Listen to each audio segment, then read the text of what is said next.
આવું જ બીજા મંદિરની આજે વાત કરવી છે અમદાવાદના. એ પેશવાઓના સમયનું મંદિર છે. મેં બે મંદિર, ધુંડીરાજ અને પેશવાકાલીન મંદિર એટલે ભેગા કર્યા કે મહારાષ્ટ્રીયન જે સંસ્કૃતિ છે એનો અણસાર ધુંડીરાજનું જે મંદિર છે ગણપતિ બાપાનું એમાં પણ આવે છે, અને આ પેશવાકાલીન મંદિરનો પણ એક અજોડ ઇતિહાસ છે. અમદાવાદના લાલ દરવાજા વિસ્તારમાં નદી કિનારે એલિસ બ્રિજના નીચે રહેણાંક મકાનોની વચ્ચે પેશવાકાલીન સમયનું 350 થી 400 વર્ષ જૂનું સિદ્ધિવિનાયક ગણપતિનું મંદિર આવેલું છે. ક્યાં?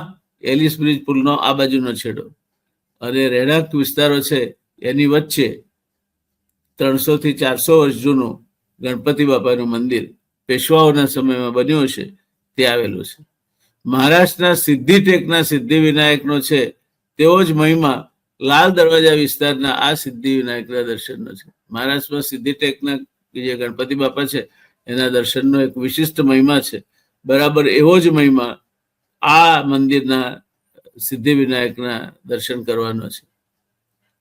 આ લાલ દરવાજા વિસ્તારમાં આવ્યું છે એ મંદિરનો છે. અહીં ભક્તો રિદ્ધિ સિદ્ધિ સાથે સિદ્ધિવિનાયકના દર્શન કરી શકે છે. અહીંયા ભગવાન ગણપતિજીની સાથે રિદ્ધિ અને સિદ્ધિ બંને બિરાજે છે. દાદાની બે મૂર્તિઓ છે અહીંયા.